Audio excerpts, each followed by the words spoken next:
আসসালামু আলাইকুম, welcome to my new blog. চলে আসলাম নতুন ব্লগ নিয়ে।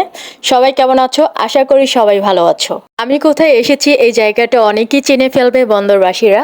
যাই হোক, আর অপেক্ষা না করে তোমাদের, আমি চলে এসেছি বন্দর সিরাজ শাহ মাজারে। চলো যাওয়া যাক। আমি আবার ফুল পছন্দ করি, এজন্য ক্যামেরাতে বন্দি করে নিলাম ফুলগুলো। আমি সিরাজ শাহ মাজারে 2016-তে এসেছিলাম, আর এখন 2024 সাল আসলাম। এসে দেখি আগে থেকে অনেক উন্নতি হয়েছে, দেখে তো আমার আরও ভালো লেগে গেল। বাহ, পরিবেশটা অনেক সুন্দর। সিরাজ শাহ মাজারটা ঘুরে দেখাবো কত সুন্দর করেছে। যারা সিরাজ শাহ মাজারে আসবে এই নিয়মকানুনগুলো জেনে নেবে। মাজারে প্রবেশ করার আগে অবশ্যই জুতা বাহিরে রেখে প্রবেশ করবে। কাদরিয়া বান্ডার সিরাজ শাহ মাজার আস্তানা যারা আসতে চাও বা উরুস মাহফিল হয় কখন, এই সময়সূচিগুলো আমি তোমাদেরকে বলে দিই। জেনে রাখো, উরুস মোবারক ফেব্রুয়ারি মাসের প্রথম বৃহস্পতিবার ও শুক্রবার, সপ্তাহে ফাতেহা প্রতি সোমবার ও বৃহস্পতিবার সময়বাদ, মাগরিব মাসিক ফাতেহা ও খতমে দুরুদ প্রতি ইংরাজি মাসের প্রথম শুক্রবার, সময় 8টা 30 মিনিট থেকে 12টা 30 মিনিট। এখন প্রবেশ করব সিরাজ শাহ পাঠাগার। এখানে কি কি রয়েছে দেখা যাক। আরেকটা কথা, পাঠাগার বলতে অনেকে আবার নাও বুঝতে পারে। পাঠাগার বলতে লাইব্রেরি। এখানে শামীম সিরাজ শাহ বাবাকে দেখলে বোঝা যায় না তিনি কতটা ভক্তি শ্রদ্ধা রুচিশীল, কারণ তার বাবাকে তিনি মাথার উপরে রেখে প্রতি শুক্র শনি মঙ্গলবার সকাল 1টা থেকে 1টা পর্যন্ত সেবা দিয়ে থাকেন। পাঠাগারে যে বইগুলো দেখছো সেগুলো ইসলামের পন্থী ও তরিকায় পন্থী বিভিন্ন দেশে হতে আনা বিভিন্ন বই। যারা অনেক বছর আগে এসেছো এখন দেখে যাও, সিরাজ শাহ মাজারটা আগের থেকে অনেক সুন্দর হয়েছে। আর সত্যি কথা বলতে এখানে এসে আমার মনটা অনেক হালকা হয়ে যায়, ভালো লাগে, পরিবেশটা খুবই সুন্দর। তোমরা আসো, দেখে যাও। শাহ মোহাম্মদ সিরাজুল ইসলাম আল কাদেরী ও আল চিশতি আমার জন্মদাতা পিতা ও আমার মুর্শিদ কেবলা মাহবুবে খোদা আশিকে রসুল। শাহ মোহাম্মদ সিরাজুল ইসলাম আল কাদেরী ও আল চিশতি আমার জন্মদাতা পিতা ও আমার মুর্শিদ কেবলা মাহবুবে খোদা আশিকের রসুল। শাহ মোহাম্মদ সিরাজুল ইসলাম আল কাদেরী ও আল চিশতি নারায়ণগঞ্জ জেলার বন্দরে কুশিয়ার গ্রামে 25শে সেপ্টেম্বর 1932 10 আশ্বিন 1339 এই মহান অলি জন্মগ্রহণ করেন। তার পিতা অলিয়ে কামেল আব্দুল রাজ্জাক শাহ কাদরি ওয়াল চিশতি এবং মাতা সুবরুন্নেসা, বাবা সিরাজ শাহ প্রপিতামহ সৈয়দ ফজর আলীর পূর্বপুরুষগণ ইয়েমেন থেকে বাংলাদেশে নারায়ণগঞ্জের কুশিয়ারা গ্রামে এসে বসতি স্থাপন করেছিলেন। সৈয়দ ফজর আলী ঢাকার নবাব স্যার সলিমুল্লাহ অধীনস্থ সোনারগাঁ পরগাঁর জমিদার মৌলভী আব্দুল খায়েবের নামে ছিলেন।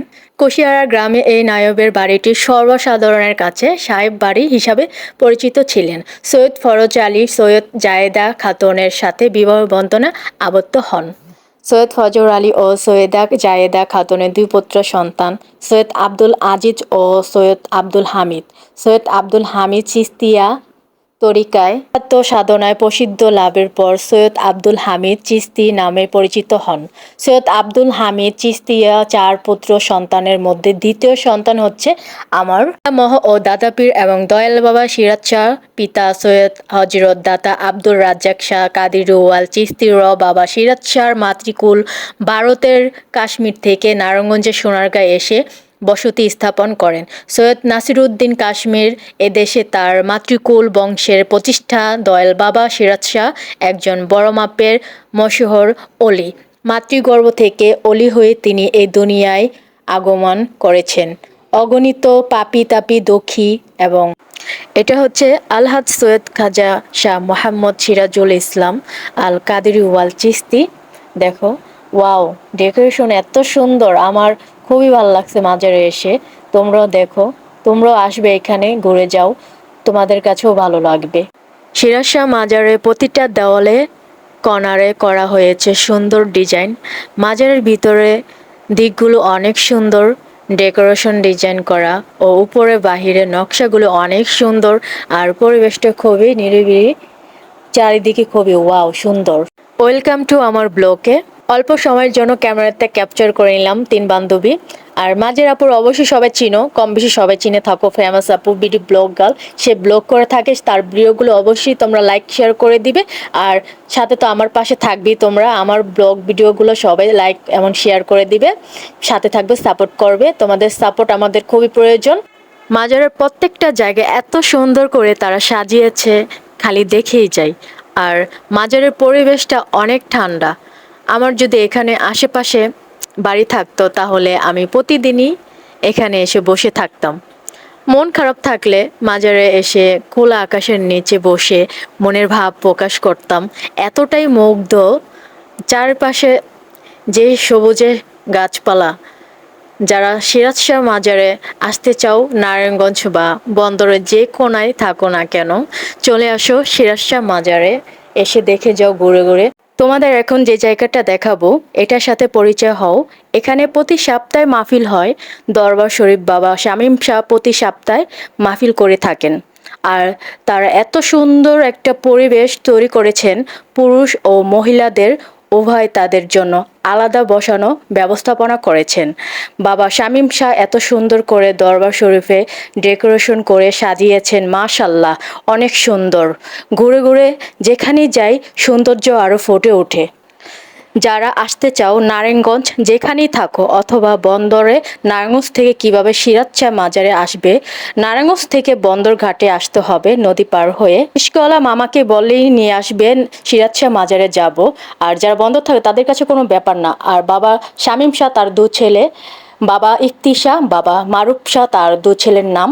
সবাই লাইক কমেন্ট শেয়ার করে সবাইকে দেখার সুযোগ করে দিবে। আর এই জায়গাটা হচ্ছে মহিলারা বসবে উভয়, যেমন প্রথমে যেটা দেখাইছি ওইটা হলো পুরুষরা বসে আর এই পাশে মহিলারা বসে মাহফিলের সময়। বন্দরের মধ্যে এত সুন্দর একটি মাজার রয়েছে, সিরাজ শাহ মাজার। পবিত্র জায়গাতে আসলে প্রতিটা মানুষের মন ভালো হয়ে যাবে ইনশাল্লাহ। মাজারের পিছনের দিকটা আরো সুন্দর, বিশেষ করে গাছপালার জন্য ঠান্ডা অক্সিজেন পাওয়া যায়।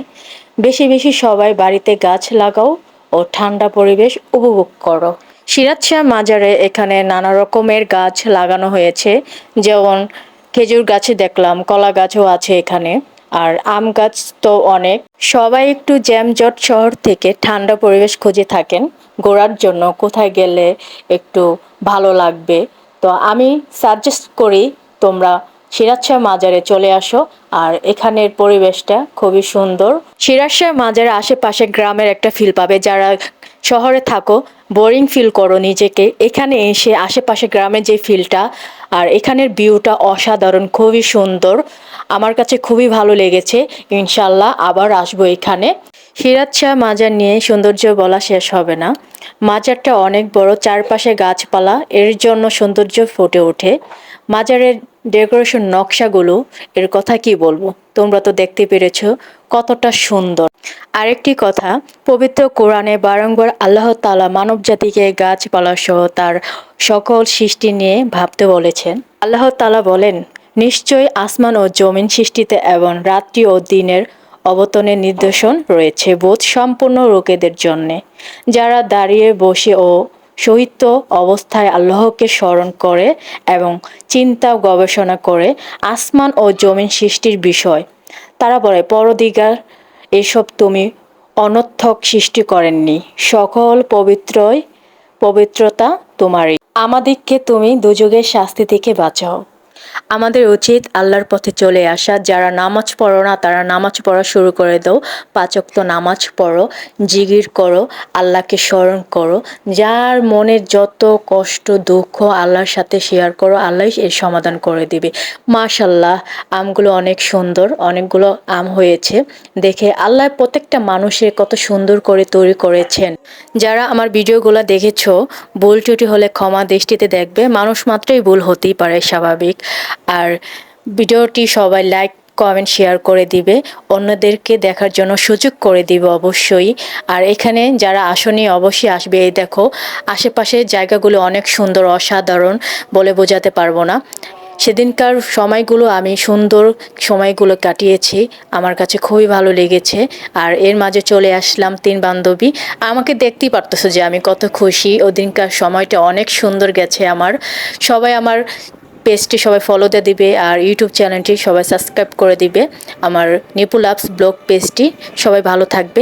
আসসালামু আলাইকুম। আবার দেখা হবে নতুন ব্লগে তোমাদের সাথে। আল্লাহ হাফেজ।